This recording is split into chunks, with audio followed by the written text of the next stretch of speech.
So today on Wayne's World, we're here at the University of Ottawa, and we're meeting with some students who who are going to tell us about what they learned in their inclusive classrooms and how they're implementing it in their practicum. So let's go take a look and see what they have to offer today.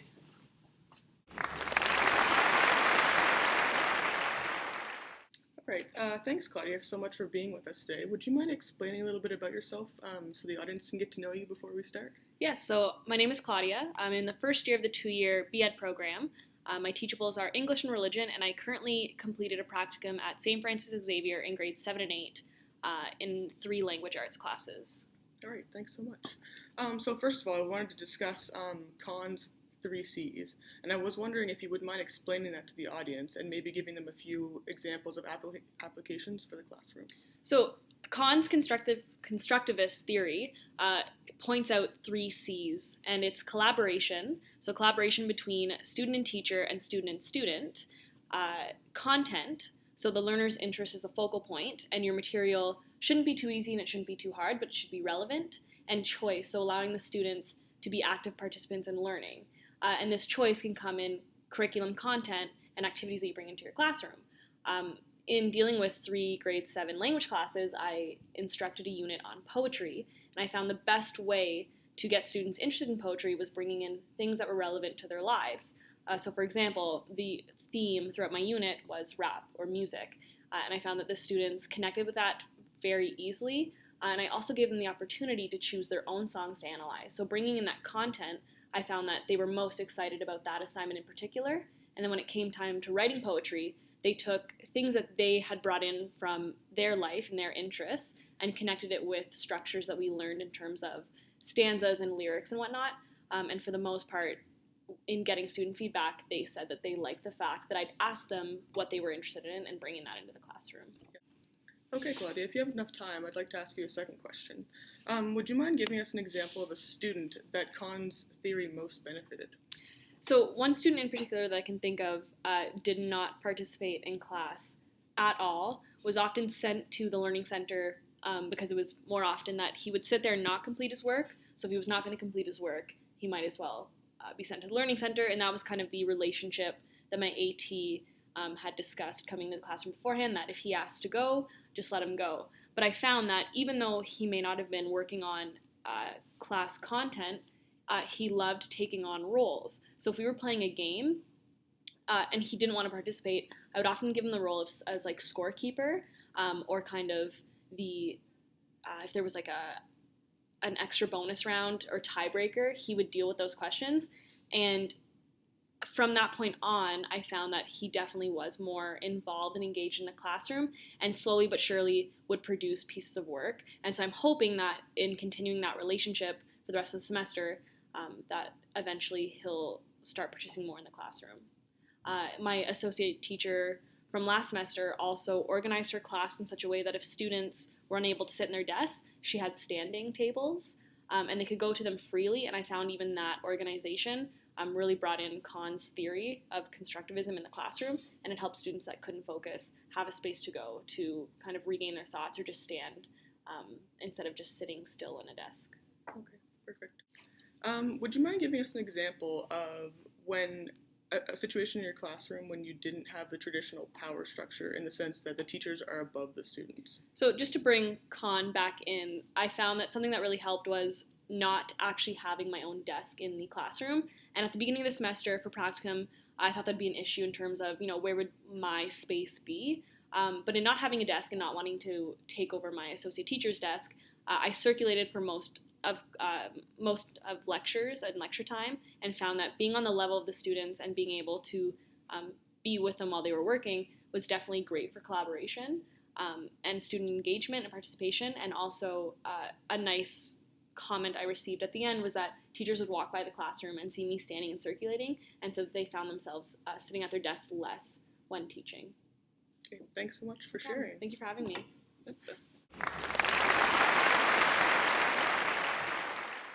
So Skinner talks about how changes in behavior are the result of an individual's response to events that occur in the environment. Can you give an example where you might have seen this to be true? Good question. So there was one boy in my practicum school we'll just call him Michael.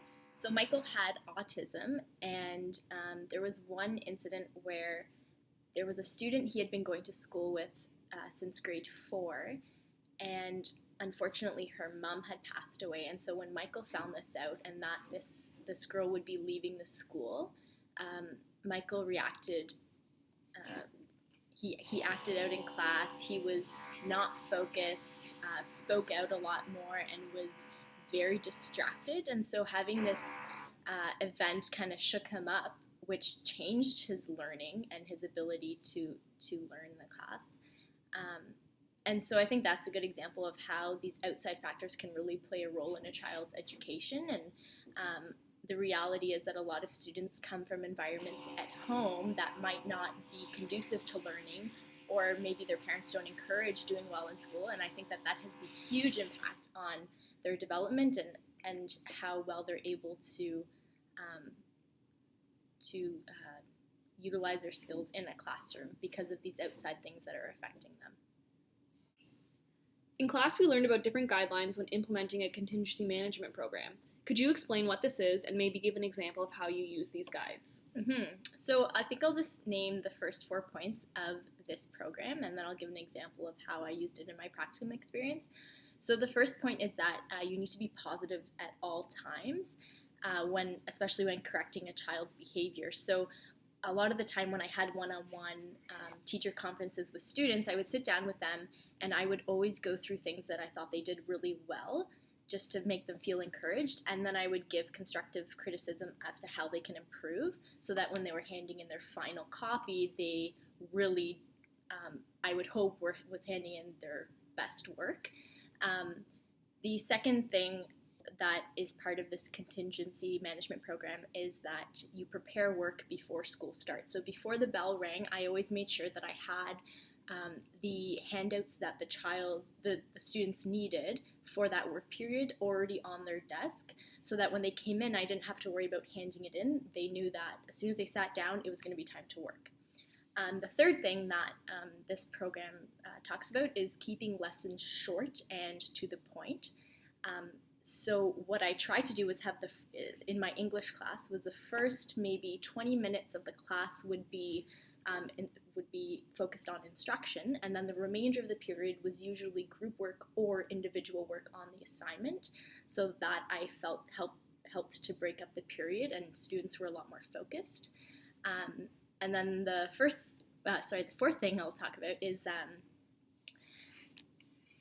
to individualize work so that each child may work on his or her own as much as possible. So just like I mentioned in terms of keeping lessons short and on point, that each student would have the chance to work on their own, because a lot of the time when it was maybe group work, they would feed off each other's negative energy and they weren't as effective, or they didn't work as well as when they worked on their own. And one thing that we had in the classroom was a section with couches. Then we had another room with desks that was separate from the actual classroom. So a lot of the time, students that found it difficult to concentrate, they would ask to go on their own to do their work. And I found that really, really helped students to be on task, focus on their assignments. So those are some things that I tried to do in practicum.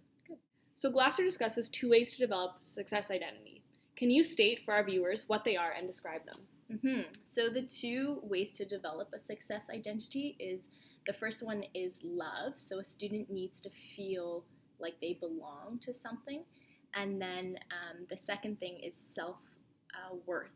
And that derives from knowledge and the ability to problem solve.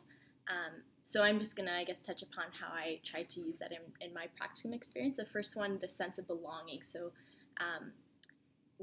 one thing that we did in our class, and also as a school community, was there were a lot of initiatives that encouraged students to work together for a common cause. So for example, we did this thing called the Turkey Trot, where each homeroom had to work to raise money for these different charities that the school supported.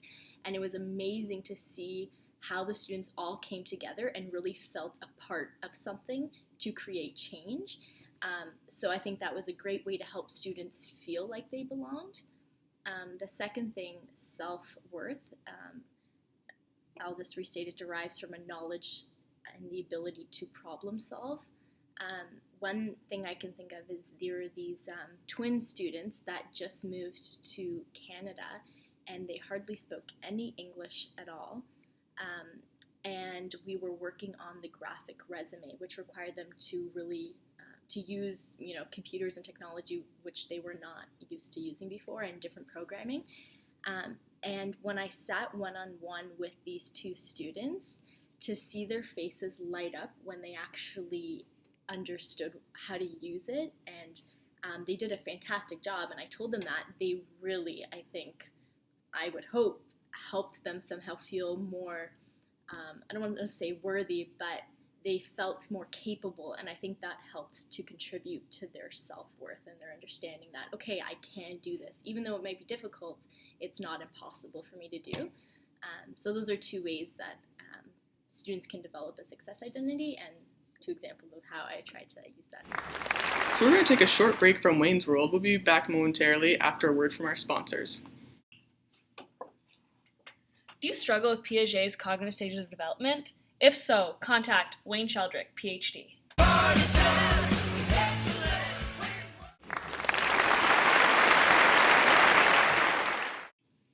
Welcome, Laura. It's nice to have you with us today. So why is it important to include differentiation in your lesson plan, and how did you do that in your practicum experience? I found it was particularly important to do that in a French second language class because we have such a variety of competency levels in any given class. I had a number of students in my class that were French first language, which means that they stand out among the crowd. And I also had a number of students that didn't have the same background as the rest of the immersion students. So they spoke French as a second, third, maybe even fourth language. And there were also situations where they were new to the country and not necessarily the same background. And it's really important to maintain a variety of activities so that the students can feel like they're being challenged at all times. But that you're also not asking something of them that's out of their reach, because that can be discouraging for them. The most challenging students were the ones who spoke French as a first language. They typically make the different kinds of grammatical errors, and they see different aspects of the language as being important. They do realize that oral French is more important than written French, and sometimes it can be hard to motivate them to put as much effort into their written assignments. Interesting. Thank you. You're welcome.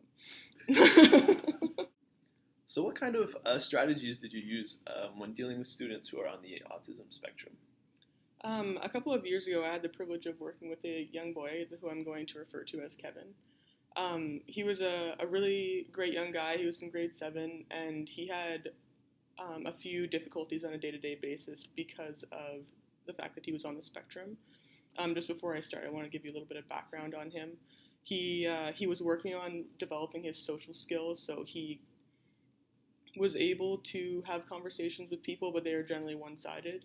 He could answer questions when prompted, but would very rarely ask you one himself. He also could be distraught by loud noises as well as commotion in a room, so he frequently worked in a separate room, which was the resource room at the school. But I found that he was a really great guy to work with. He was very patient, and he learned using his own strategies how to get through the difficult parts of the day. So some of the things that Kevin would do would be, if he was in a situation that was difficult for him, he knew all by himself that he could go to a certain area of his classroom, sit on an exercise ball, and work out some of the frustrations by bouncing up and down on it while looking at the wall. And it seems like sort of a out there idea to do, to suggest to a child, but I think it's something that he developed on his own, and it allowed him to feel like he was in control and that he had his own little space that could be his. Every day at lunch we would eat together, and it was really important for him to have the same routine. So we sat at the same table, he sat in the same chair. He always ate his lunch in the same order. He always had certain foods that were in certain containers, and he opened them up, ate them completely, and then moved on to the next thing every day without exception. And but he was really, I could see the progress that he was going throughout the year.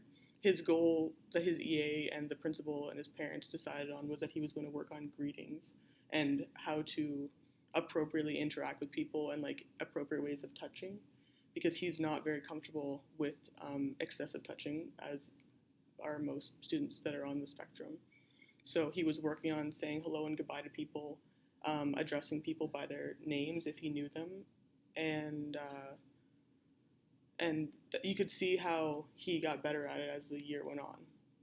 I was always very impressed because the very first time I ever introduced myself to him, the very next day when he was prompted, he remembered my name, and I was very surprised that he was able to do that. So even during the times of the year where he was having more difficulty, he knew people's name and he knew what it was that he was supposed to do, but sometimes needed to be prompted on a harder day. But overall, I think that he used his strategies that he was taught extremely well, and he's one of the students that I've seen that coped very well with being in a school environment with other people and interacting with them on a regular basis. Thank you very much.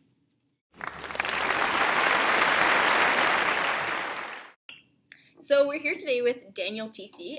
We're actually, I guess you could say, colleagues in the teacher program at the University of Ottawa. Dan, it's really awesome to have you here today. I know you have a lot of great insight to share with our viewers, and I know I can learn a lot from you as well. So my first question for you is, in our inclusive class, we learned about this idea of a positive punisher that Skinner talked about. Can you maybe just share what that is for someone that may have no idea what a positive punisher is? Yeah, absolutely. So a positive punisher, well, first of all, a punisher is something that reduces the undesired response. Okay. So a positive punisher would be to give the student something in order for them to reduce the undesired behavior. Okay. Or a negative punisher would be to take something away in order to reduce said undesired behavior.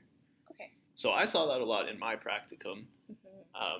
In my classes, I had a lot of difficulty with students using their cell phones in class for undesired use. Oh, yeah. So in order to do that, myself, along with my AT, we would negatively punish them by removing their cell phones. Sorry, the way you said that sounded really funny. But keep going, sorry. So we would remove their cell phones and put them in the desk, in the teacher's desk. Okay. So that they would not have access to their technology, either for texting their friends or even for school purposes. Right. I was in a French second language class, so technology was very helpful in terms of word reference, translations. But they would not have that, so then they would have to refer to the dictionary or something else. And as the frequency progressed, the punishment became more severe. So at first, I took the cell phone away for the duration of the class. But for a second strike, I would take it away for the rest of the day, and they would come see me at the end of the day, and I would give them their cell phone back before they went home. And if again it happened again, then we would take it away and we would contact their parents and tell them they would have to come get their kid's cell phone. Therefore, prolonging the duration of that they did not have their technology. Okay, I really like what you said there. I found, especially with my experience, that phones were a huge distraction for students. Yes. So I'm just going to kind of feed off what you're saying. Yeah. One thing that my associate teacher would do was he had a box at the front of his class, and for students that were using their phones for Snapchat or texting or other, let's say, inappropriate things, he would make them put the phone in the box, and they weren't allowed to use it. So, yeah, awesome. Yeah, definitely a struggle that teachers have to deal with every day. Absolutely, Yes. yeah. Okay, well, thank you. Yeah. So, Daniel, I know you spoke a lot about one student in particular on the autism spectrum, and I think it was a really great story, and I think it would be awesome if you could share it with our viewers and maybe talk about different strategies that you use to help this particular student be successful. Yeah, absolutely. So to give a bit of background, this particular student, as you said, is on the autism spectrum and also has a hard time focusing. So he's also diagnosed ADHD. Okay.